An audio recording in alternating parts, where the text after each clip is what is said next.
Good day, traders. This is Dean, and we are going to be starting on the first installment of our online series. What I want to talk to you guys about today is support and resistance, and I want to talk about the purpose of support and resistance, and also discussing how we're going to use support and resistance to analyze a chart. So one thing that we want to remember as it relates to analysis itself is that there are two primary methods used to analyze a currency pair. Those two are, well, the first one is fundamental analysis, and the second one is technical analysis. Now, we're going to be focusing mainly on the technical aspect of analysis, only because technical analysis, although it may appear to be complicated on the surface, it simply just boils down to the analysis of supply and demand. Now, this is a very key component to understanding support and resistance, because supply and demand in the market determines the price trend and determines where the market is headed as a whole. Right? So in other words, technical analysis attempts to understand the market sentiment, which is the direction of the market, behind the trend, rather than just analyzing the fundamental attributes of this currency pair or the country itself.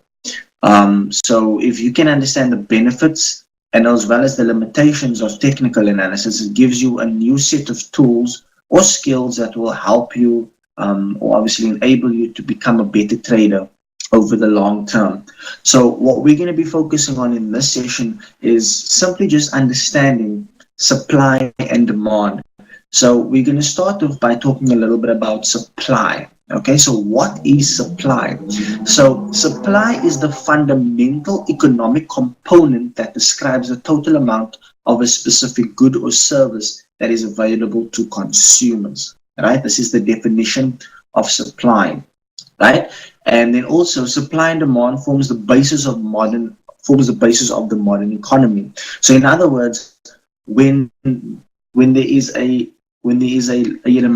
specific amount of goods and services being given over to the economy, and there is a large supply of this means that this specific product, service, or even the currency pair itself, whatever is in large quantities will automatically attain a lower value because it's so accessible, right?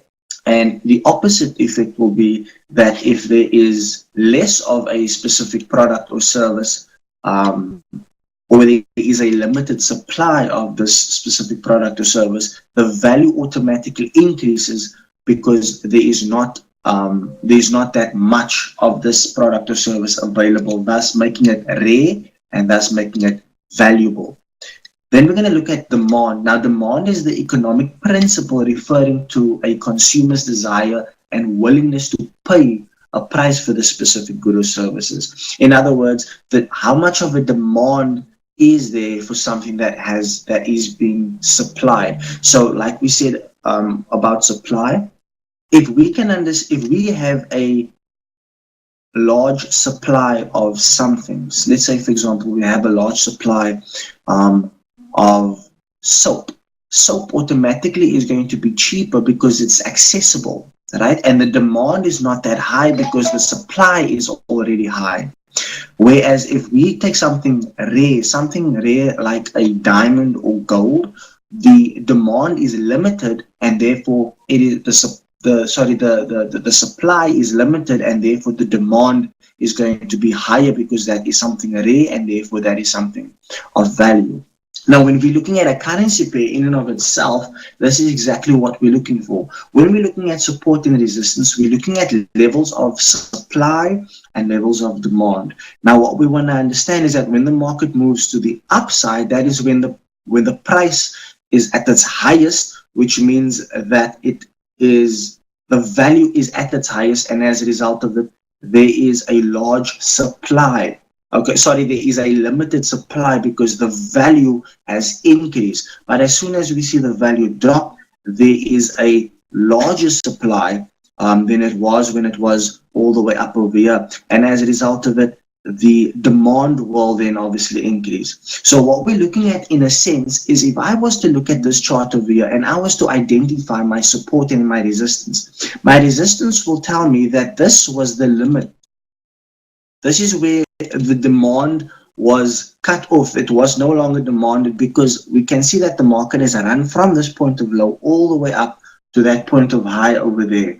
And what that tells me is that it was not looking to break or go beyond this point. So the demand for this currency pair was not as high as what we thought it would be, because it reached its highest value.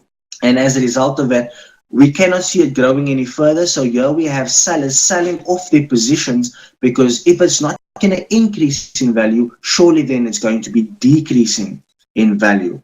And the same will be said if we're looking at our support level over here with this little candle over here. And here we see that the value has now decreased to such an extent that the supply has now increased, because the demand is now there, right? So remember, we buy low and we sell high. So now we have the support level over here, and the support is but just another word for buying. Okay, now what I want you to always bear in mind, and what I want you to always remember, is that when you're looking for opportunities of entry, you are going to be looking for levels of support and levels of resistance. The reason for this is because these levels are levels of demand. Okay, these levels are levels of demand and supply. So when I'm looking for an opportunity to buy, I'm looking for a level of support, and when I'm looking for an opportunity to sell, I'm looking for a level of resistance. So I buy low and I sell high, and another word for resistance is sell, and another word for support is buy, right? So I can see that the trend of this market is moving down. I can see that over here. So what is the trend? The trend is just the direction of the market. In other words, it is the general direction of the market of this specific currency pair. So in technical analysis, the trend, the trends are basically identified by trend lines that connects a series of highs to lows. So this high over here is now connected to that low over there, and that is because it connects. I can see that it is a bearish trend because it is moving down. Now, obviously, most traders trade in the same direction as the trend.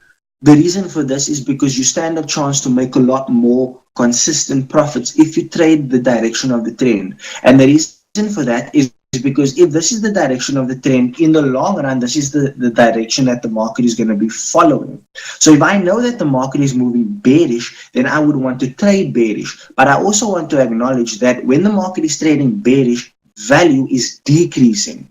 And if value decreases, that means the market is going to continue going down, which means I want to be a seller. So a bearish market is a seller's market, and a bullish market is a buyer's market. But what we want to also bear in mind is that with every trend follows a retracement. Okay, for every trend follows a retracement. Now, what we must remember is now I have a trend, but I do not have a retracement. So what I'm going to do over here, I'm going to label my level over here. So I'm going to put A on top over here, and that A is going to be the beginning of my trend. So let's just make a little bit of a, let's make it a bit more easier. So A is going to equal the beginning.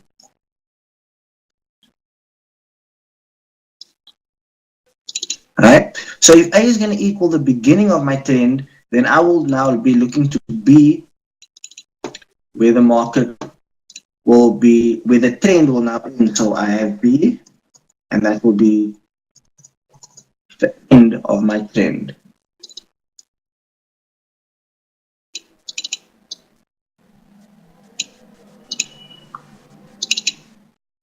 Let's just put it like that over there.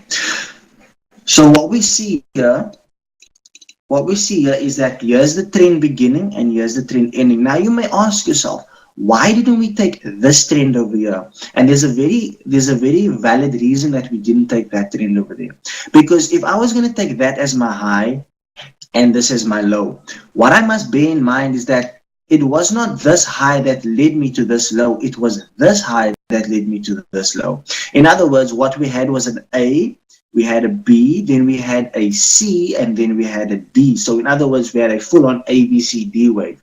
C becomes A, which is my new resistance, and D becomes B, which is my new support. And as a result of that, this trend has completed its run. And because it has completed its run, I'm going to now be focusing on this trend to start a new one. So this is the trend, and this is going to lead us into a new trend. So now that I know that I'm anticipating a retracement, I need to find a level that is going to be, number one, a level that is falling in line with the market itself. And number two, I'm also going to have to find a retracement level that's going to give me an opportunity to find a second resistance point to get in to take the next trend. Now, bear in mind, I cannot sell at this point of the year because this trend has already run its course. So what I'm going to do now, I'm going to take my fib, which is over here. I'm taking my fib, and I'm just going to draw it from my B all the way up to my A. And this is very important to understand. I always want to take the fib from B to A. The reason I want to do that is because I want to find where is the market, what are the possible levels of retracement that are options to the market itself. So if I look over here, and I look at 23.6, 23.6 might not be a level that I'm looking at. The reason for this is because I can see that 23.6, the market, although is fairly familiar with this level over here, it is not as familiar as I would like it to be. And as a result of that, I'm not going to be focusing on the 23.6 fib only because of the fact that the market is not familiar with this level. However, if I look at my 38.2 fib, I can see that the market is fairly familiar with this level. If I put that line over there, I can see that there is familiarities over here, over here, over here, and over there. So I can say that this is a very familiar level to this market. So this automatically becomes my first level of resistance. I'm looking for the market to retrace 38.2% of this overall trend over here. But I cannot just stop it over there. I need to see, are there other levels? And if I take my 50 fib, which is a 50% retracement, I can see that the market is fairly familiar with that level over there, over here as well. So there is a bit of familiarity with that 50 fib also. So what I'm going to do with that, I'm going to take this as my plan A and that as my plan B. Now, bear in mind, I'm not just because the market is going to touch these levels doesn't mean I'm going to enter the trade. I need the market to give me a sign where it is exhausting on one of these two levels. Once I see that the market is showing signs of exhaustion on one of these two levels, I will then prepare myself to see that level as a valid level of C, in other words, a valid retracement to set me up for the new trend about to form. So I will be favoring the 50 fib only because of the fact that, number one, I find that the 50 fib is a lot more consistent than any of the other fibs. But I cannot ignore that the market is also very familiar with the 38.2 fib. So with that being said, I'm not going to disregard the 38.2 fib. I'm going to give it the same amount of attention. So as we move forward, I will now have to wait for the market to come from this point of low to retrace to one of these two levels. And then once it gets there, I have to wait for it to test. And once I get that test, I will then see an opportunity to sell because that will be my new point of entry. So if we wait and we give it some time, I see that here the market comes to the 23.6 fib, and now we're going to have to see. And we see that the market actually does go down. But eventually the market builds momentum back to the upside until you see that the market tests my 38.2 fib and then tests all the way to my 50 fib and coming back down. So essentially what it's looking at is actually retracing 50% of my overall trend, or just above 50% because there's the high of this candle. So if I look from there, this will be my indication. Let's see if there's a bit more exhaustion.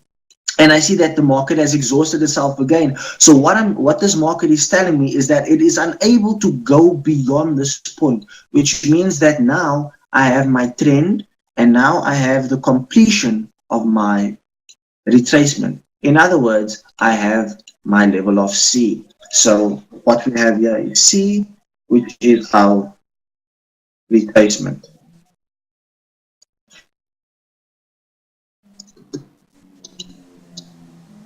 and I will put that over there. So C becomes our retracement. And now I can see that this C being our retracement is going to set us up for the new trend that we're looking to, number one, break this low and making a lower low. So if I then just wait and see how this market moves, I can see that it continues moving down. And eventually it breaks this low with force. You can see that there the market breaks the low. And it actually continues to move all the way down. So essentially what we have over here is we have this trend, this retracement, and now we have this extension over here where the market gives us our level of D, where D is going to be seen as our extension.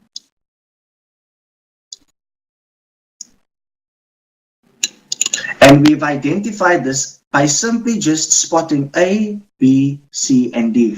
Identifying the fact that here is our trend, we draw in our fib to find, and we see where is the market, on which fib level is the market most familiar with. And I see that the market was familiar with both the 38.2 fib as well as the 50 fib. The market then retraced to our 50 fib, testing it, closing below, and then showing us signs of exhaustion. And there it sets itself up for the extension. And essentially, if I was to look on the overall spectrum of things, I would actually see that this market has just continued to move further down. But we're going to be focusing on this side over here. And what I want you to take away from this lesson, guys, is that when you can understand supply and demand, you can also, and you can understand the trends and the retracements, all you need to remember is that you will take the information you have to identify the information you need. What you'll do now is you'll see that C now becomes your second A and D becomes your second B. So this is now the new trend.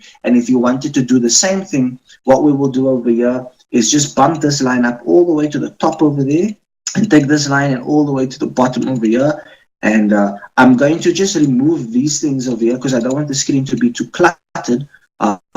But essentially, if we were to repeat the same process, what you would see is that your D is now, your D now becomes your B, which this is seen as the new end to your trend. And then your C becomes your A, which will be seen as the beginning of your new trend. And I'm just going to scroll over here. And if we were to just take the fib and draw it from our B all the way up to our A, I can actually see here that the market comes to test my 61.8 fib, and you can see that there is the market is very familiar with that level. It tests the 61.8 fib. So here we see that there's our retracement over there, and now we see that the market is now building momentum further to the downside. So you can see that if when we're using this methodology, when we're analyzing this chart was naked. All we did was we started to break it down into its simplest form by placing our support and resistance levels, identifying our trends, drawing in our fibs to find our possible levels of retracement, wait for the market to get to our level of retracement, show signs of exhaustion, and that would be our opportunity to enter the position. So I hope that this session over here was insightful, and if you have any questions, you can obviously just send me a message and we can then take it from there. But furthermore, from my side, I hope you have a good day further, and I'll see you again soon. Bye.